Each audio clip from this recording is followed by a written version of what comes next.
Welcome to the Boxing Source Midweek Report, where we tackle the latest topics in the sport of boxing here up to this point every single Wednesday. Time to start the show.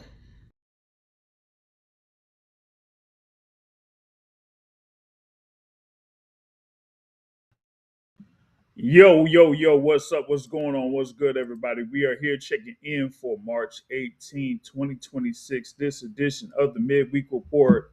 We got a number of things here that we're going to be talking about in this midweek report. Thanks for everyone here that's been able to join in here live. And for those, that's going to be, watching the replay, we should be having a number of things, number of topics here that we're going to be talking about here on this one, man. We had a lot of news that had pretty much came down over the past 24 hours, so to speak. And, that is on top of, the action that is scheduled for this weekend. So, you got, action that's supposed to be on for Pro Box. You got action that's, on slate there for Matchroom Boxing on the Zone. Speaking of the Zone, we're going to be talking about that. That's pretty much like the major topic that is here on slate, right? So we're gonna cover all of those here in the midweek report, and also look at a couple of these matchups that we have on slate for this weekend, man, because we got to see what's going to be happening here. We got a world title bout and an interim world title bout on for this weekend here that we're going to be talking about. So that's a number of things here that we got. Now, first up though, I wanted to talk about the news that came down from New York City, earlier today. Okay. And this one, had some leaks yesterday. It was one person in particular that did have something out. And, this is one thing where you kind of like have it to the point where, as a media person, as a news person,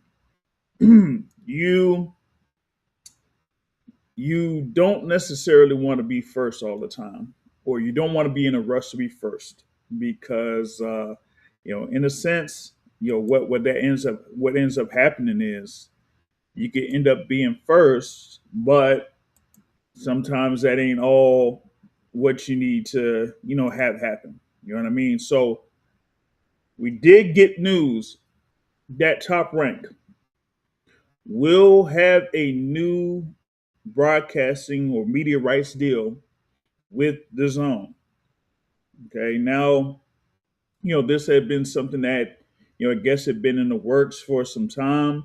When you had the what is it, Top Rank CEO, whatever it was, Todd DeVoe, he did kind of like hint at it, in this thing here. So when Todd DeVoe talked about, saying that he was in negotiations with the Zone for some time, and that now it was finally the time to make the announcement that he was with the Zone, is probably making it to the point where it was like it was overdue. That it took a while for that particular media rights deal to be secured. Um, and given the number of things that have happened over the past few months, I would say, given the fighters that they do have on under Top Rank right now, I think that it was a move that I guess was the best route for Top Rank at this point. Um, they did say, like in the press release, they have like under contract about 36 or so fighters, or around that range. They did feature a number of those fighters that were at the press conference in New York City earlier today. You did have Bruce Carrington, who is a WBC featherweight champion. You did have Abdullah Mason, who is a WBO lightweight champion. That was there. You also had junior welterweight or super lightweight contender Emiliano Vargas, that was there, and then also former WBO lightweight champion, and now competing in the super lightweight division or whatever it is there, in Keyshawn Davis. They were in attendance for this press conference that was in New York City with that announcement of Top Rank to the Zone. So now that kind of like says, okay, what could be out there for the Zone at this point? There wasn't any, additional details as far as like what events could be out there, for him at this point. They said maybe they could have something in the works here later on down the line. But to have guys like I mentioned, who else will be out there? You have now a unified champion there in Manuel Navarrete, of course, who defeated Eduardo Nunez to unify the belts in the super featherweight division. You had the WBC champion at super featherweight in Oshaki Foster, right? You also have the IBF lightweight champion there in Ray Murataya. So with me mentioning Navarrete, who defeated Eduardo Nunez, that bout was on the zone. And the thing there with Ray Murataya, he made the defense of the IBF lightweight title against Andy Cruz, and that was on the zone. I mentioned there Keyshawn Davis. He had a fight that was on January 31st on the DAZN, card there that was pretty much like the DAZN pay-per-view. And also Bruce Carrington was able to win the WBC featherweight championship there on that January 31st card against Carlos Castro. So you kind of like see that, I guess, representatives from the zone seen a number of these fighters that were featured there in these fights, and they're under contract by Top Rank, and said, hey, you know what? You see, what these guys are capable of or what they've been doing. So I know that we have all of these other, groups here that have basically been on with the zone. Now we get to have Top Rank on there. They did have a long-term deal that they signed with Matchroom Boxing some time back. They do have a deal that is with Queensberry Promotions, also there in the UK. And of course, they had been working with Golden Boy for some time now. It's kind of like a promotional, well, not a promotional, but a pretty much like a provisional deal with Golden Boy, as they've had one event that was in January for Golden Boy and another one that happened here this past weekend where you saw that Arnold Barbosa Jr. over Kenneth Sims Jr. There in California. So for the zone, they're looking at, being the, I guess, as they say, the worldwide leader in boxing, now with this deal with Top Rank. And the other thing, too, is that now it's not only that Top Rank will have their live events on the zone, looks like they have their library of classic fights that will be on the zone as well. So all of those fights that involved the Muhammad Ali's, the Sugar Ray Leonard's, the Manny Pacquiao's, the Oscar De La Hoya's, Terrence Crawford, Floyd Mayweather, all of those fights, they'll be I guess on with the zone or in the library, so where like the zone would be able to um, host those fights. Now, I know that we had like a Top Rank Classics or something like that that's been on these streaming networks or whatever it is.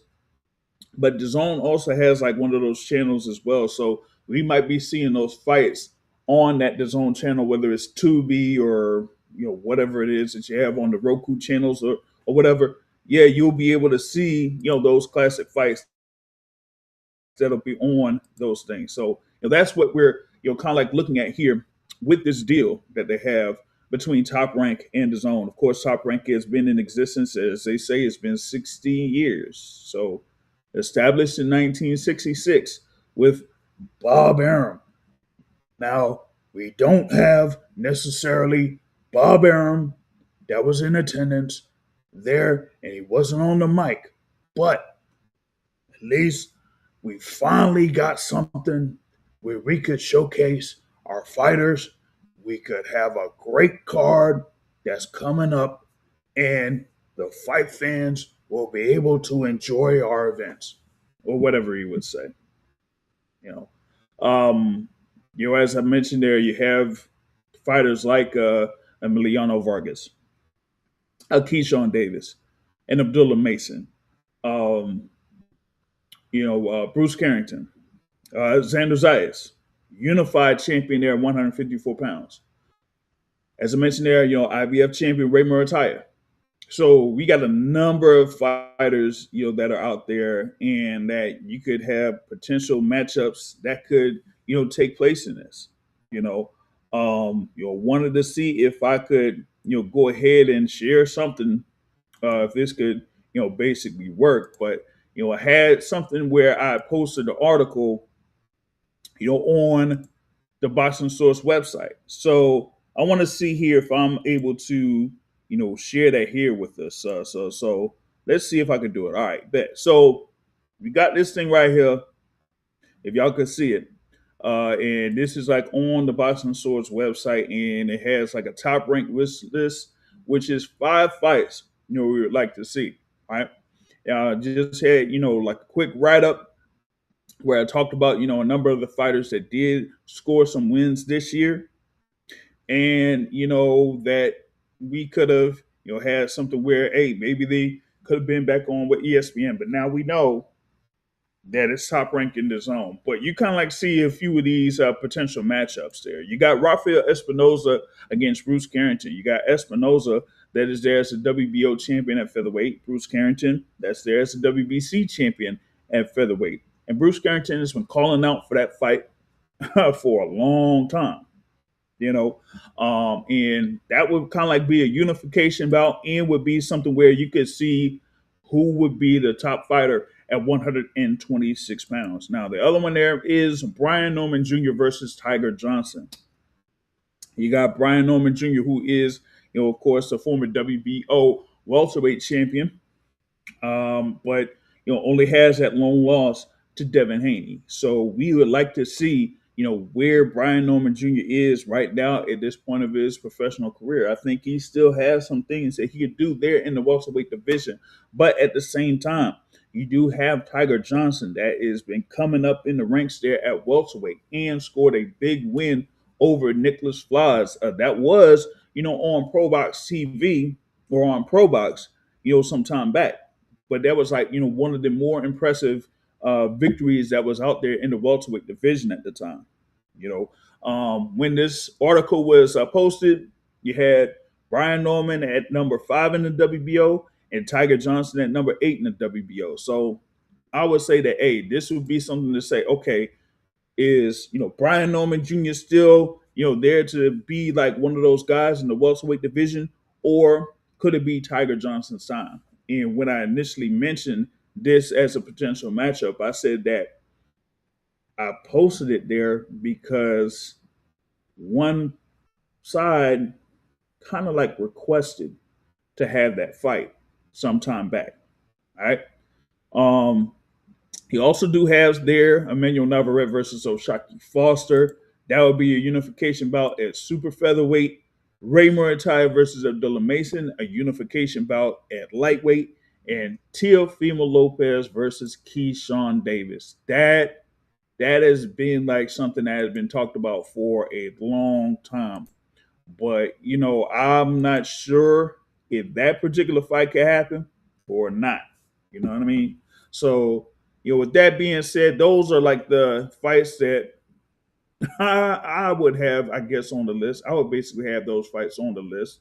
You know what I mean? But outside of that, maybe we could have a few things that could happen within these next few weeks that would, kind of like give us an update as to, what could happen, what would be the first event that would be top rank on the zone. Like I've seen a rumor that maybe we could have Keyshawn Davis in a rematch with Nahir Albright. I wouldn't mind it. Not sure when it would be. Like you had Nahir Albright that had the draw against Frank Martin in February. And as I mentioned with Keyshawn Davis, he had the Sabbath victory over Jermaine Ortiz on January 31st. So, there would be, round the schedule, same schedule to, have another fight. So I think that could, potentially take place. Would it be something where, maybe Nahir Albright would agree to fighting Keyshawn back in Norfolk, or would it be something where it would be part of a card that could, be at maybe the Theater, Madison Square Garden, or something like that. I don't know. But you do have these guys that have headlined events at like a Keyshawn Davis, like a Ray Murataya, like a Xander Zayas that could potentially have some good events or make for some good events there for Top Rank. Now, with me speaking about Xander Zayas, he had that win over Abasparao to unify the WBA and WBO titles. And while there has been some talk about him potentially getting in the ring with Hutsenis, and that he's kind of like said that he's been in the gym or is in the gym already, I think for Top Rank, they could really build something there with Xander Zayas. And I think that a him, having the unification that he had, then weeks later, you seen Xander Zayas part of that Super Bowl halftime show with Bad Bunny. So, I think that they're trying to build his popularity and make sure that he's out in the limelight, or kind of like shown as much as possible here before his next fight that he has coming up. And I think with Top Rank, they have a history of building their fighters up, whether they've kind of like built a record as an undefeated record, um have like world title or two world titles, that they would be you know I think it would be a good move if they would kind of like build up Xander Zayas, have him get like a couple of world title defenses or world title defense before either like unifying or going up against other fighters there around the top of the 154-pound division. So I think with that, even though he Xander Zayas says that he will be ready for anybody out there in the 154-pound division, with Top Rank, given that this is like their new deal that they secured with Dazn, I think they want to like build up a few things or build up a few fights before having a number of their fighters like out there in at the top of their respective divisions. Even though there's been some that have kind of proven themselves to a certain extent already.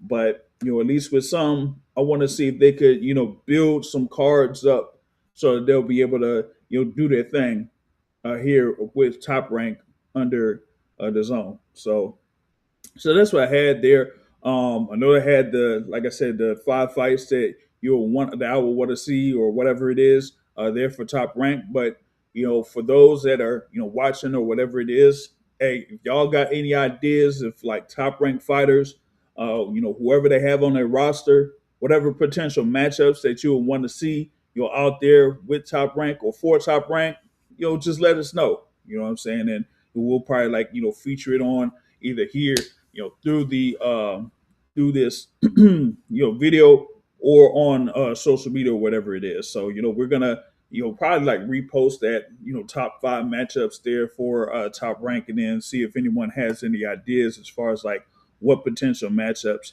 we would like you would like to see there on that front. All right, so you do have that. If you can, you could catch video highlights of that announcement there of Top Rank with Dazn. They did have like a link of sorts there that was going to be on through Top Rank. I think it is under the Top Rank website or the Top Rank YouTube channel. So you'll be able to see that thing there for the announcement and some highlights from there. Right. So you did have that as one of the major things that we saw here today.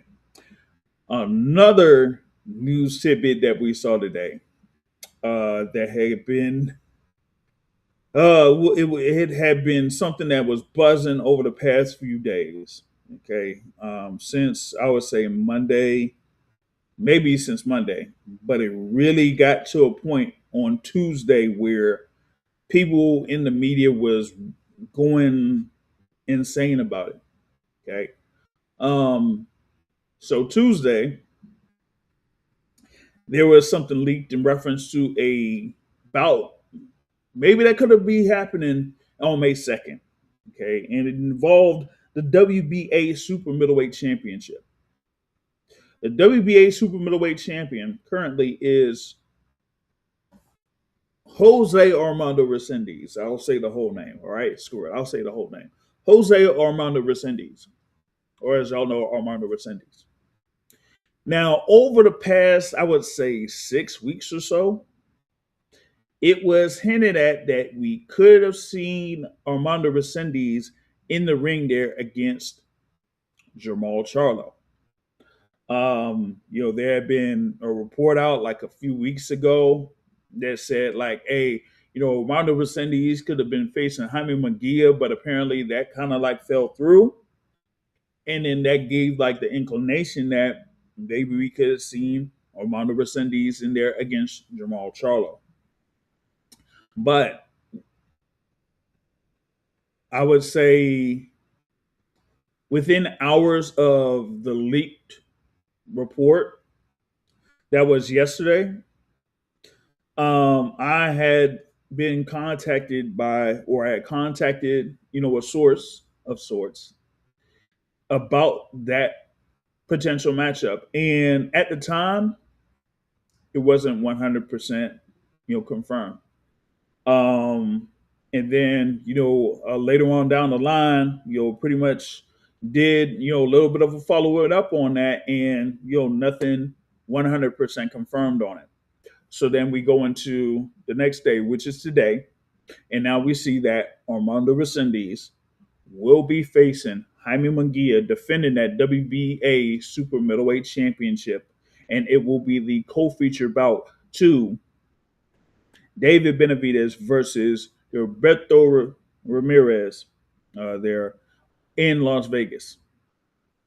So now it's back to Jaime Munguia as the opponent for Armando Resendiz. Now, they also, announced a full card for May 2nd. Well, excuse me, not the full card, but they said like most of the fights that will be on the pay-per-view portion of Benavidez versus Zurdo. Okay, so we have it there. Hey, I could do the whole thing. I could share the screen for those that are watching live here. We could do that once again. Bear with me here as we get that. So we're gonna hit up the whole thing with the email joints. So you should be able to see it here. Okay, so let's see if we can run it, and there it is. So you see there, it has the thing there with the WBA Super Middleweight World Champion Armando Resendiz facing former world champion Jaime Munguia in a co-main event there on Saturday, May 2nd. Okay. And then they also have there Oscar Duarte versus Angel Fierro. And they also have Isaac Lucero going up against Alan Sandoval. Okay, so you're going to have Oscar Duarte against Angel Fierro. You're going to have Isaac Lucero against Alan Sandoval. And then also there with Armando Resendiz versus Jaime Munguia there as part of the pay-per-view portion of the card. Now, they also did kind of like specify there that we do have another bout that's pending that could be added to that pay-per-view portion of the card. But, of course, the big news there that was circulating around it is that, we had the thing there for Armando Resendiz. They're going up against Jaime Munguia. Now, of course, Jaime Munguia is, the fighter that challenged for the undisputed championship against Canelo Alvarez there in 2024. That was May of 2024. So he's back on in a May card. But this time it's going to be in a co-feature bout, there against Armando Resendiz. I think this is going to be a really good and interesting scrap there for both of these fighters. I mean, you only have there with Jaime Munguia with 2 losses. Of course, he got knocked out by Bruno Sarachi in an upset of the year. He was able to, get a decision win over Bruno Sarachi in a rematch. There was a little bit of, controversy of sorts in that. But, he was still able to, get the win. Right. So now he's back in the mix here in the super middleweight division. This time going up against Armando Resendiz, who scored that upset of the year candidate over Caleb Plant last year, and was able to win the WBA interim championship, but then was elevated to, world champion after the former undisputed super middleweight champion, Terrence Crawford, retired. So now you're going to have there as a main event David Benavidez versus Zurdo Ramirez for Ramirez's unified cruiserweight championships. Then you're going to have Armando Resendiz here against Jaime Munguia for the WBA super middleweight championship.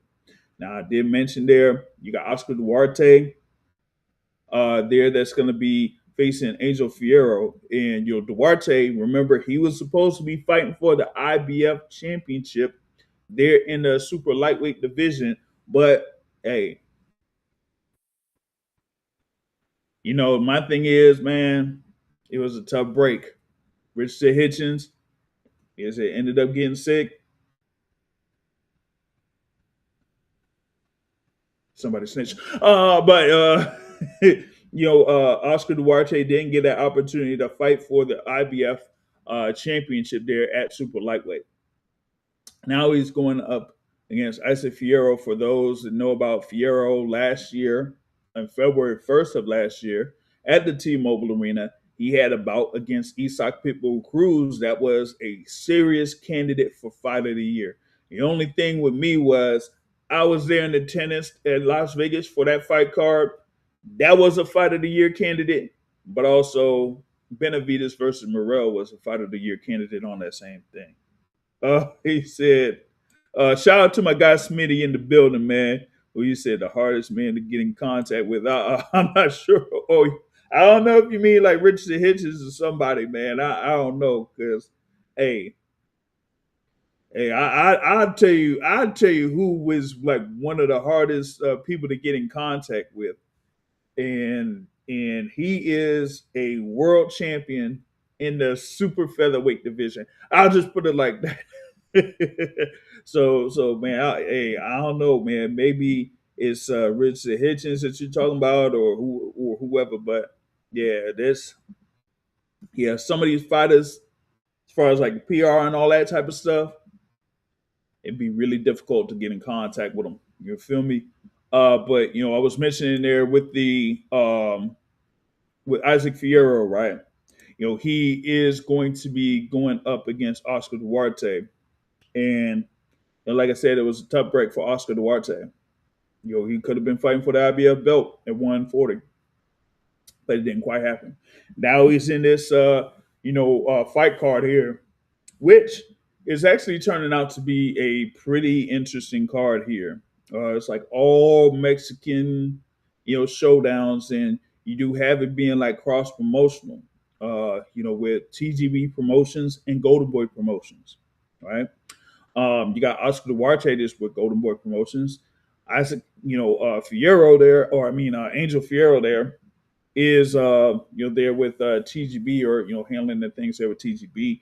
Then you had the whole thing with the co-feature bout that I mentioned, or co-main event. Jaime Munguia there with Golden Boy. Armando Resendiz there with TGB. So you do have that. Shout out to brother Dondrick in the building. You'll hear checking in with the Midweek Report. I'll talk about this thing here with the 4, fights here that's going to be on this thing as well. You know what I'm saying? You also have Isaac Lucero versus Alan Sandoval that's going to be on this. So that's the 4 fights that at least they have there right now on for PBC on Prime pay-per-view.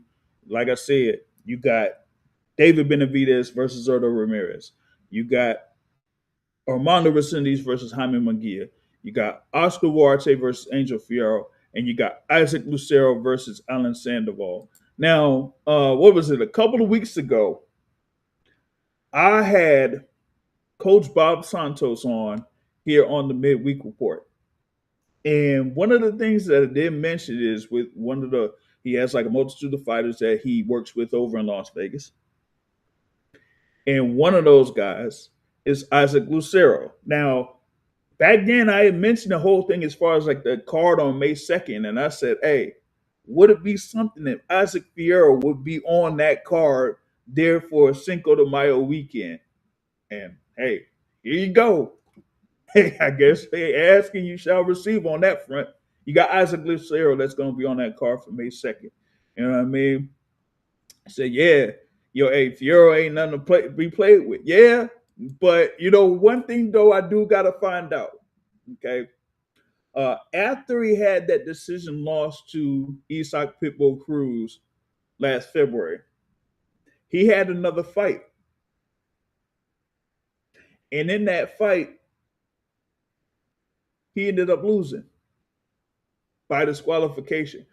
I don't know if there's any type of video footage on that fight, but I'm gonna look for it. I'm gonna look for it. If I can find out any type of footage of Fierro in that fight that he had, I think it was over in Mexico. He had a fight out there and he ended up losing by, by disqualification. Oh man, they said he was disqualified against Abraham Cordero for fouling. So I gotta find that. I gotta find that one. I gotta find that one for sure, man. But yeah, May 2nd, it's shaping up to be a really good event or a good weekend out there for T-Mobile Arena. Now, remember, we're supposed to have also on the schedule for that weekend, Naoya Inoue, there in he's supposed to be in a matchup himself, man. And I'm like, come on, man. Once again, we have these whole things there. You got Inoue that's supposed to, have his bout that's coming up there against Junto Nakatani. I'm like, come on, man. All of this stuff, these big events on one weekend, I don't understand it. But hey, it is what it is. That's what they got on schedule, then that's what they got on schedule. So we're gonna see like both of those bouts. Actually, it might be to the point where if they're saying it's on May 2nd for Inoue Nakatani, that means it's going to be early in the morning over on the East Coast. So dang it, we might have to be up at like 6 a.m. on May 2nd in the East Coast to watch Inoue versus Nakatani. That's gonna be some crazy work. You feel me? But that's the pay-per-view schedule that they have, at least there for Las Vegas, with that Benavidez versus Zurdo card. They got 4 fights that are locked in right now. They say that there may be another fight that they could add on to the pay-per-view portion. So we could have 5 fights on the pay-per-view portion of the card there. Now, I know that, at least right now, they have all Mexico versus Mexico on there. But we could have something maybe a little bit off that could be added to this card. If y'all remember something that was announced last week, a fight that was supposed to be taking place on March 28th in Las Vegas had been postponed. That fight could be added to May 2nd. I'm wondering if that fight could be added to May 2nd.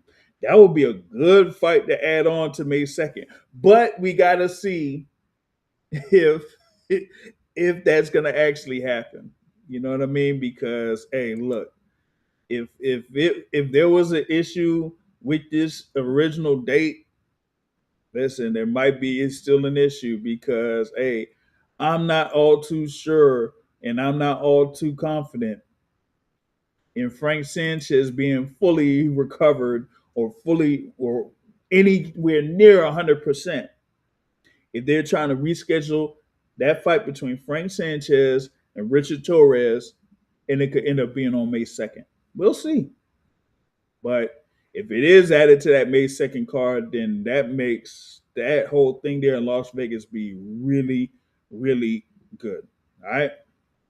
So I'm looking forward to seeing what could be added on to that card. But I think right now it shapes up to be a really good one there with those four fights. At least it's on right now for May 2nd. We got of course a number of things here that's coming up for this weekend. That's on the schedule. We got world title fight that's on Saturday in Orlando, Florida. Right. We also have an interim title fight of sorts that's going to be on for Pro Box. Right. So we got to see what's going on with that one. Well, it's both like March 21st, right? So over in California, you do have that WBC interim super middleweight championship fight, Lester Martinez versus Immanuwel Aleem. Okay, a number of people, I guess around this area, in the DMV area, or whatever, are familiar with Immanuwel Aleem. He's been fighting under a few fights on Jeter Promotions cards, so he's been at Maryland Live, fighting at Maryland Live. So, he's going to be having this opportunity to face Lester Martinez, and this is going to be for the WBC interim championship there at super middleweight. For me, I'm kind of like seeing here for Lester Martinez that, hey, this is something where I guess they wanted him to. I don't know if it's scaled back, but I thought it was interesting that they didn't necessarily go fully with a rematch with Christian and Billy. You know, um, I think with Martinez, I felt like Martinez won the bout against Christian and Billy back at Allegiant Stadium last September. It was another one of those Fight of the Year candidates. Some people felt like it was Fight of the Year. It ended up being a split draw. Like I said, I thought Lester Martinez won that, but now they get Lester Martinez back in the ring here against Immanuwel Aleem. And, I think this is going to be something where, hey, Martinez may or may not have to be on his P's and Q's here against, a fighter like Aleem. I know that, Immanuwel Aleem is going in there with a record of 22 wins, 3 losses, and 3 draws. But, he's had, a couple of good showings here recently. In his last bout, he ended up, beating Damon Nicholson there, who's, a guy that's, been competing around here in this area as well, in the DMV area is kind of based here, you know what I mean? But, Aleem was able to, get a stoppage victory there, for that. And then just, now he's in this position to, fight Lester Martinez. I think it was, live at the bout with Immanuwel Aleem against Vitaly Gubkin. And that one, Gubkin was, a tough fighter, there. And he was able to, have to battle through 10 rounds. He got a unanimous decision, but hey, I thought it was a battle there for Immanuwel Aleem at the time. That was back in 2024, you know. So here it's like, okay, is he, primed to get a, win and kind of like upset the apple cart of sorts? Because, some people kind of consider Lester Martinez to be one of those top contenders, at least right now, in the super middleweight division.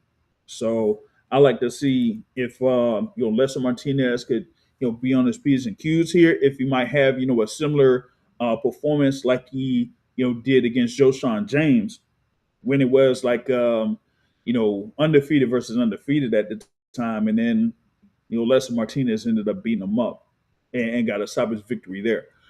So now we got to see if we get that here in this upcoming bout. Now the thing is with the odds, I was seeing here with the odds, they got Lester Martinez at an 18-1 favorite. 18-1, jeez, come on.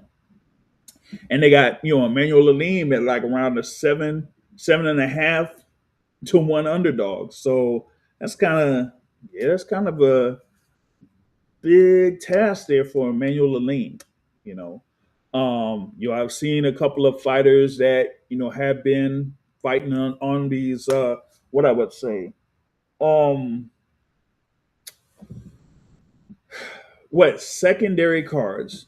Really, that really isn't the term I want to use, but you have these fighters that are, not necessarily fighting under the top ranks or the matchrooms or the Queensberries or the TGBs or anything like that, but they're kind of like, I would say like a step below whatever it is, and they've been, making their name, or they've been building themselves up. They're on, these other fight cards, and then they get like an opportunity in a fight like this, and then see if they'll be able to, properly compete against these guys. But here with Immanuwel Aleem, we got to see if he's going to be able to do that. Now, remember, Aleem, did have some losses to Ronald Ellis and Amilcar Vidal and Hugo Centeno, but that was, back in like years back. He hasn't lost since. But at the same time, he's had, let's see, one, two, three, four, yeah, four fights since 2023. Pretty much four fights since 2023. So that level of activity, that's gonna be a question that's gonna be posed here in this bout against Lester Martinez. And y'all know Lester Martinez and who he's with. He's out there at B&B, with Coach Bomac. So you got Bomac, you got Esau Dieguez, you got Red Spikes. And at one time when Les Martinez had to fight, over here in the DC area, you know, against Carlos Gongora. You had, Esau Dieguez at that time as the head trainer there for Lester Martinez. So, he was able to score, that a win over Carlos Gongora back then. And, he's kind of been riding that momentum up to the point to where he fought Christian and Billy to a draw, which, as I said, should have ended up being as a win. You know what I mean? But now he looks to see if he could win the interim WBC super middleweight championship, and then who knows what would happen after that. I potentially mentioned like a rematch of sorts, out there for Lester Martinez and Christian and Billy. But with and Billy being the or being elevated to WBC champion, we got to see what's going to be up with him here, really soon. You know what I mean? So I don't know, because with M. Billy, he said that he will want to have a defense of that world title over in Canada, and if not, maybe there's a possibility that he ends up fighting Canelo Alvarez later this year. I don't know. But at least here with Lester Martinez, at least he has something here that's secured that he'll be able to have a fight.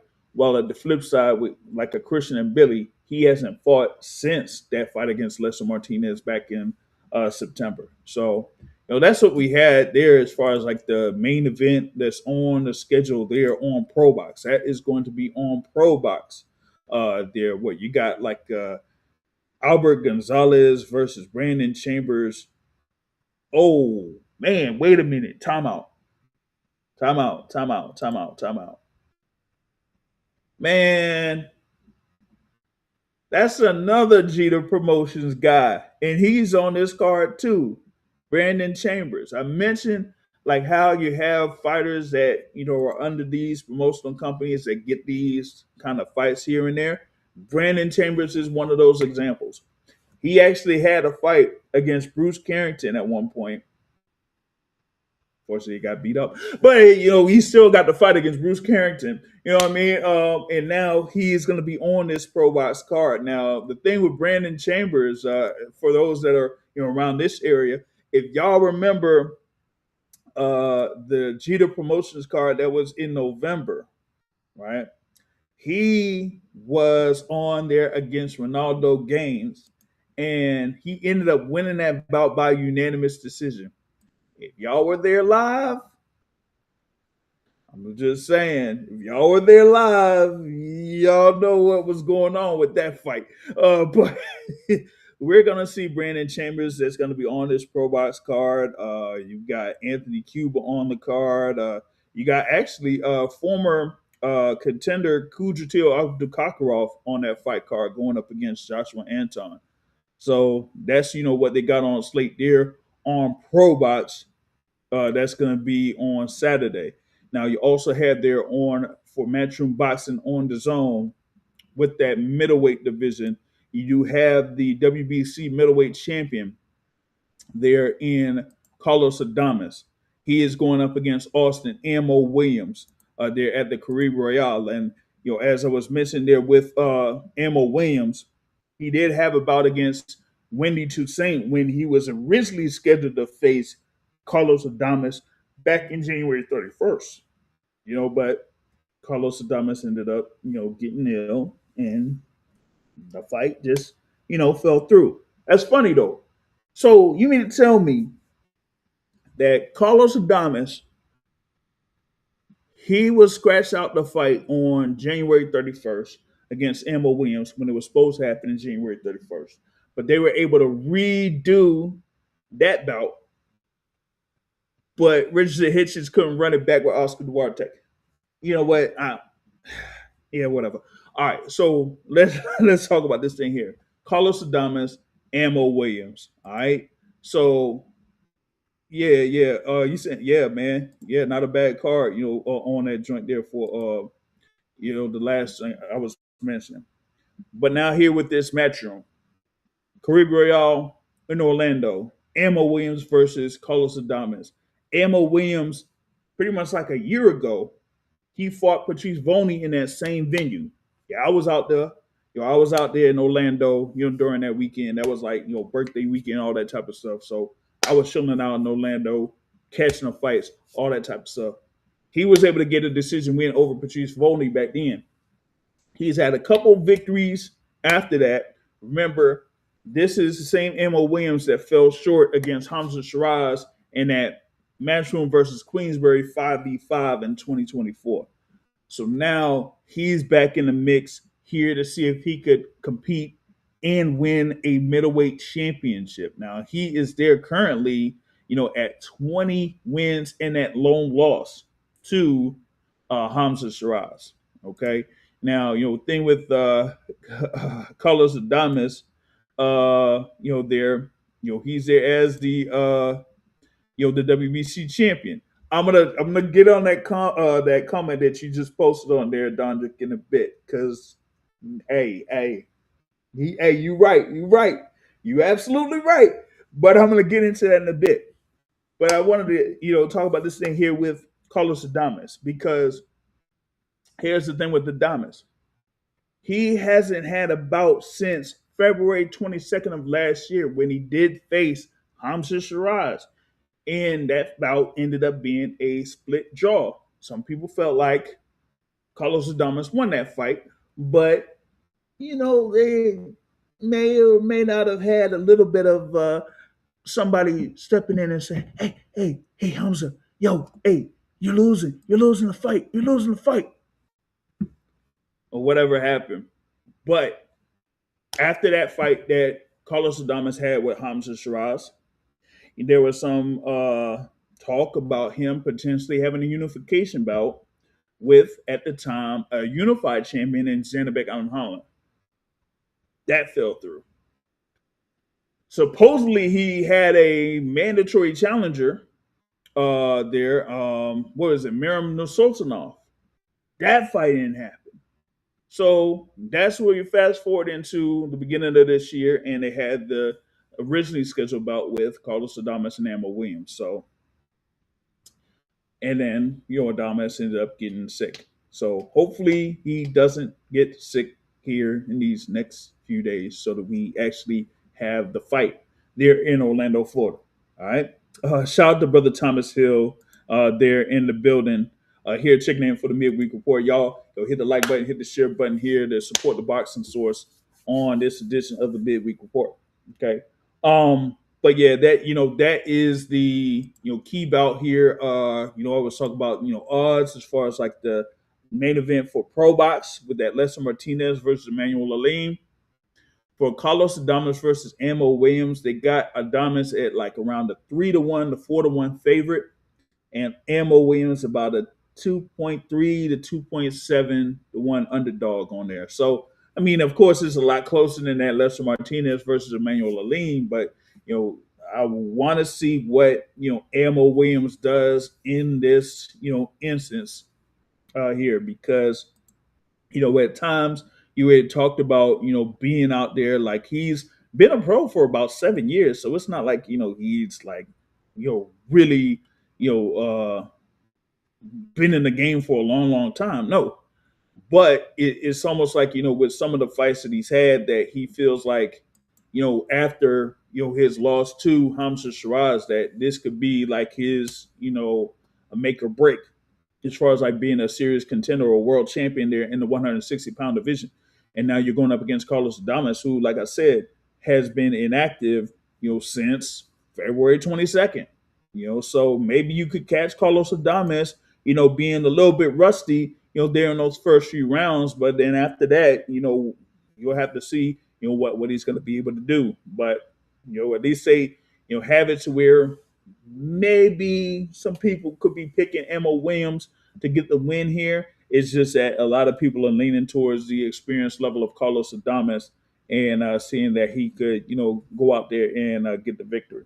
All right. Now, before I get into, the next thing here for, the topics on the midweek report, first I'm going to, go over a couple of fights that are on that Matchroom Boxing card.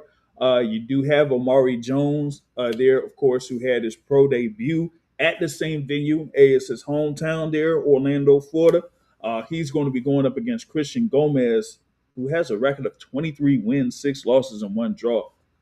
Yeah, he's lost, 4 of the last 5 fights, but still, like, to have Omari Jones go up against a guy that has, 30 pro fights already, that's something.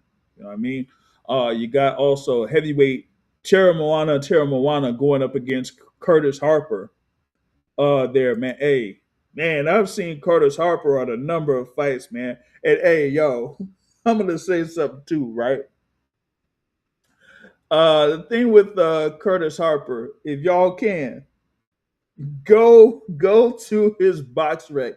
Go to his box rec and look at his picture, man. Yo, that is insane. His picture on box rec is absolutely crazy on there. So, we do have, Terra Moana going up against Curtis Harper on there, and Travis Ingram versus Chris Thompson. There, we got like a few other fights that could be on the schedule. It just depends on if they are able to secure opponents for him. So you have the dreaded TBA on there. But as I mentioned, this is going to be at the Caribbean Royale in Orlando, Florida. It is Matchroom Boxing, but also Box Lab Promotions. Amari Piedra is usually like the guy that's out there at Caribbean Royale. So when a number of the fights or events happen at Caribbean Royale, Amari Piedra is right there. All right.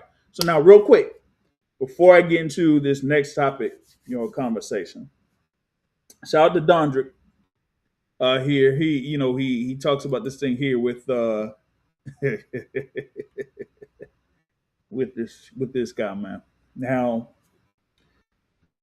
kind of like talked about this topic over the past week or so, and it's been really big level of concern in the sport of boxing. Now, this person is tied to a number of fighters in the game, a number of key fighters in the game. One of them is Teofimo Lopez. Another one is, yes, Richard Hitchens. Another one, there is, who else is he with? Edgar Berlanga. Those 3, I would say, are the 3 key guys that are under the guidance of sorts of Keith Connolly. But he's also, looks like he's been involved with a person by the name of Connor Benn. Now, I did kind of talk about this in last week's bonus of a midweek report, that Keith Connolly was kind of the orchestrator in Connor Benn not being with Matchroom, and it ended up being on the card for April 11th. People say it's like, oh, he signed with Zuffa. No, not necessarily. That's not completely what it is.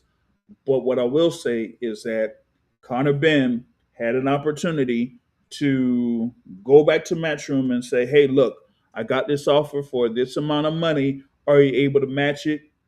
He didn't do that. Matchroom tried to reach out to Conor Ben. Conor Ben ain't answer. Ghosted him and basically hit him up with a text.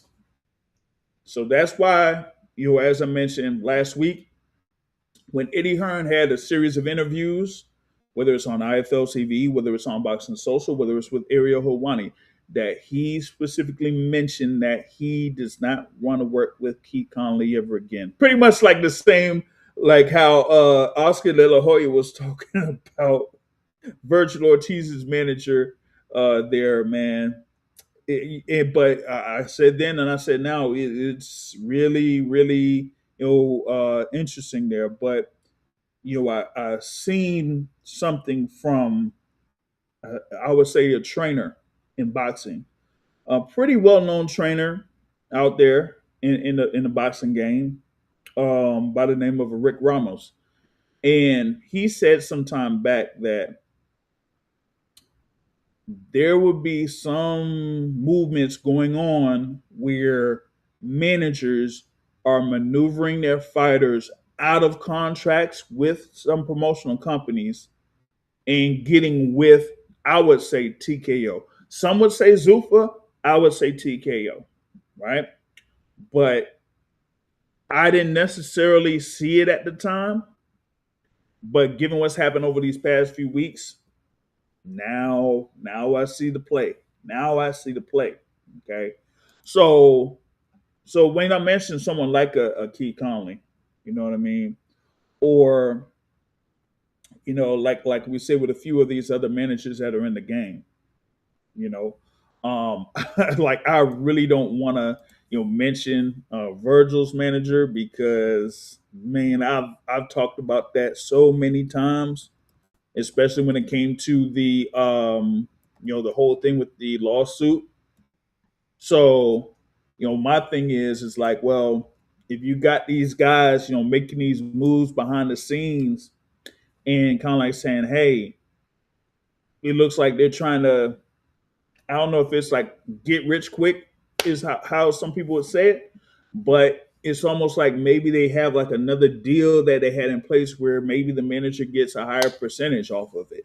But at the same time, especially if you're going to be dealing with, like I would say, Zuffa, given their spokespersons, how their spokesperson is handling things, if you end up going to Zuffa, that's a last chance.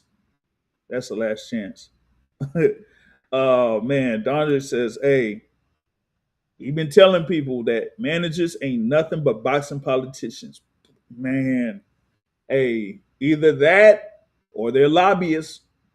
Hey, either that or they're lobbyists, it seems like, because listen, man, all this type of stuff that's going on behind the scenes and why some matchups that maybe some fight fans want to see hasn't been able to take place because of that.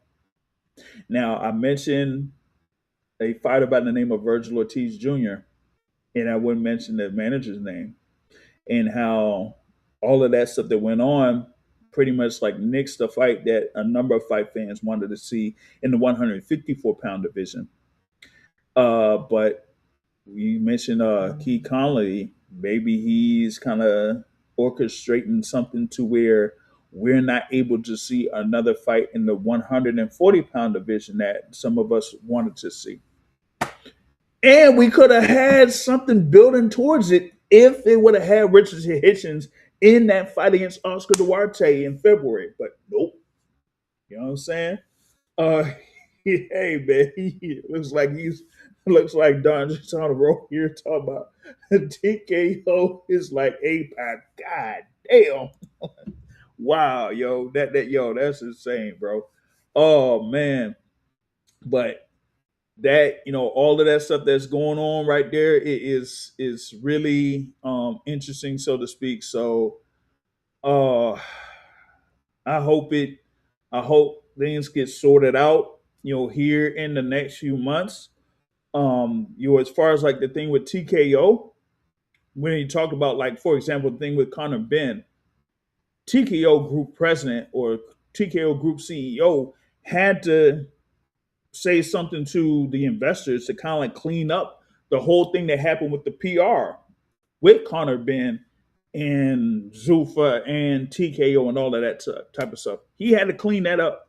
Now it's like, okay, what are these next moves that could be on slate that could really, I guess, rock the sport of boxing? But, me at the same time, I'm like, well, Zuffa ain't quite there yet. TKO could be, Sela could be, because they're the ones that have the financial backing. But as far as like being on with Zuffa, yeah, I don't know about all of that. Yeah, yep, that's a fact. He started out with Tio, and ooh, do I really want to go into that too? I'm not going to say fully that he was kind of like involved in this, right? But you talk about Teofimo Lopez. Remember back in 2020 when Teofimo Lopez defeated Vasyl Lomachenko for the unified, again, I'm going to say this one more time, the unified lightweight championship. Okay. He went into that following year, and Tio kind of like felt like, hey, I beat, Vasyl Lomachenko, so I should be the man. I should be the guy. I should be, the flagship guy there for Top Rank at the time. So we had a certain, amount of demands there. And Top Rank was like, no, not necessarily. No. So that's why you ended up having Teofimo Lopez have a purse bid there when he was supposed to defend those titles against George Kambosos. And y'all see what ended up happening there. The original group that won the bid ended up losing the fight. It ended up on Matchroom Boxing. Teofimo Lopez ended up losing that fight, and it's been a whole spiral ever since. And look at Teofimo Lopez's overall draw. It ain't it. So that is what it is on that front. All right. So now the only other thing here that I wanted to touch on, or I guess I could touch on here, is another announcement that took place for April 25th. It's going to be in Las Vegas. It's going to be a heavyweight bout, and it's going to involve Jarrell Big Baby Miller and Lenier Pero. Okay. So with Lenier Pero is currently rated at number 2 in the WBA. Jarrell Miller, at least not right now, in the top 15, but of course it's gonna all change. You know how it is. That's all they got to do. I mean, we only got like, another month or 6 weeks or so. The WBA will come up with another ratings for the heavyweight division and add Jarrell Miller on there. Okay. But, of course, Jarrell Miller had his bout. had his bout there on January 31st. And we all saw what happened right there, against Kingsley Abe. The flyer for this event is crazy work. It's crazy work. I don't know who designed the flyer.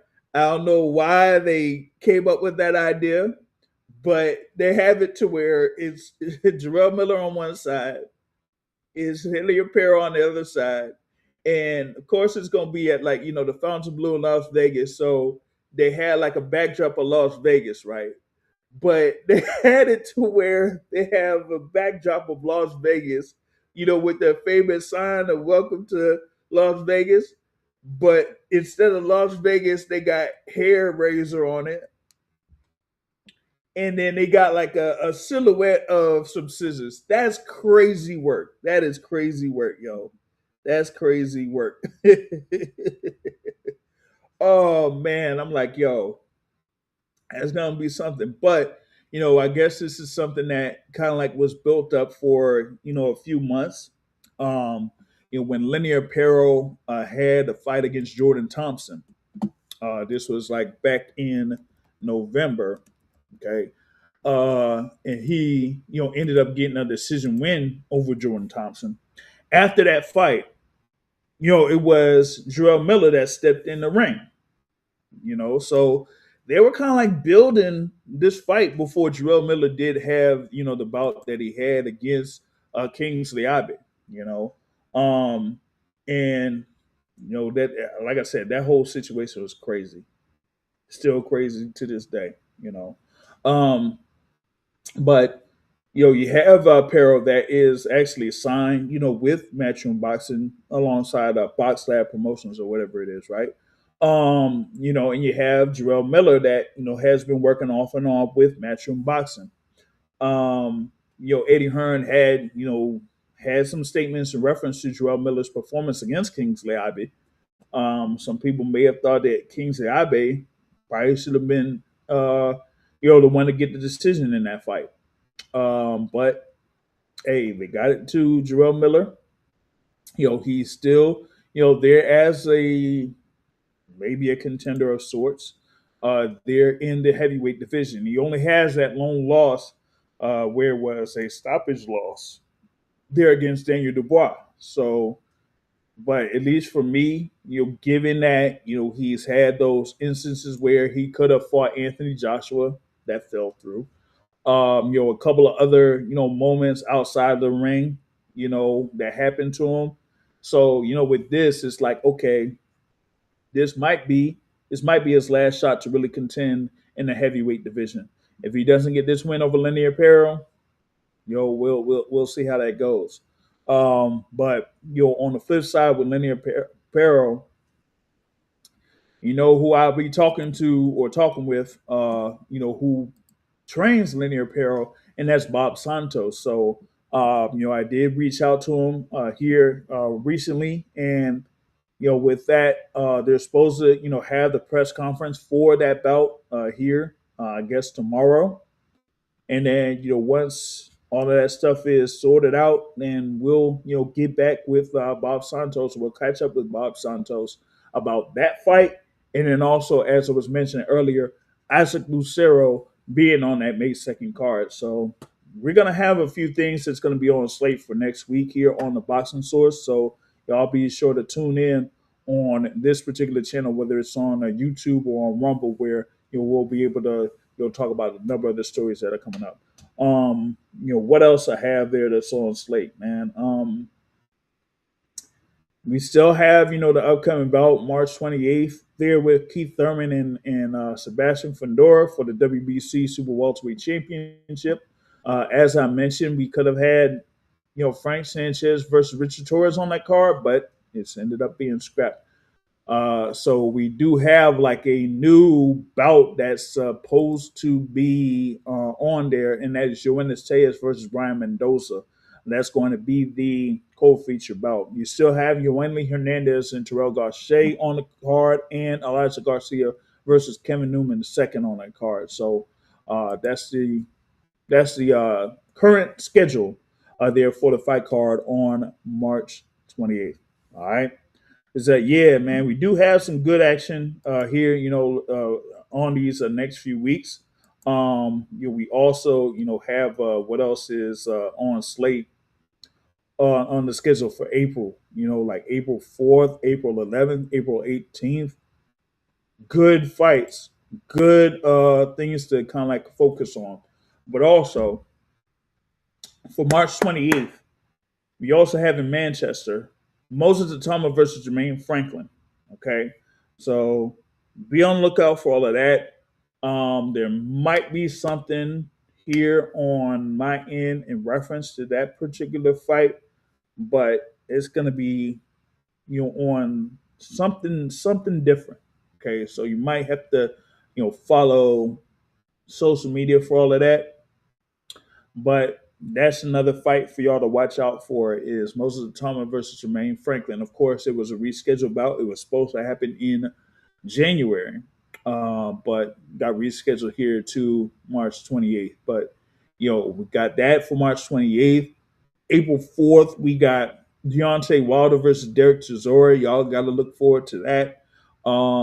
Of course, April 11th, as I mentioned there with Tyson Fury versus Arsenbek Makmadov and Conor Ben versus Regis Prograis.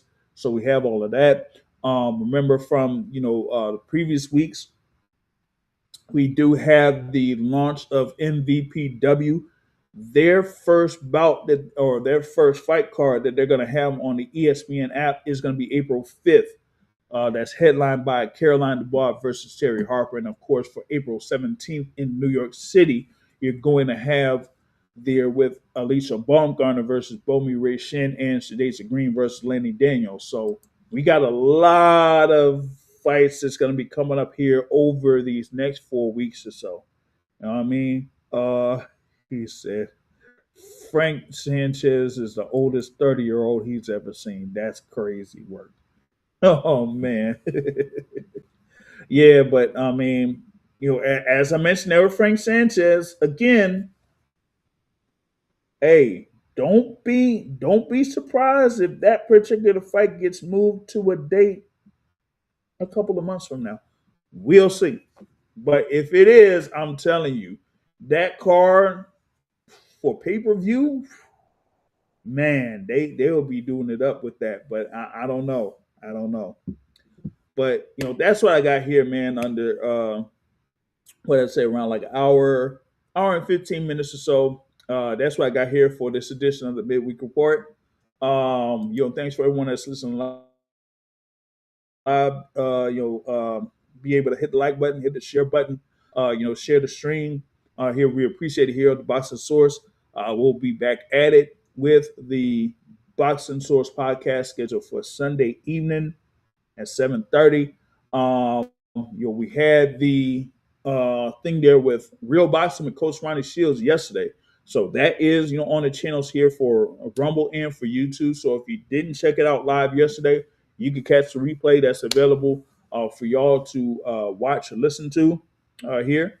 But we're continuously providing content for y'all here at the Boxing Source. We'll be working on having some more things for you here. But until next time, y'all, I will catch y'all later. Peace out.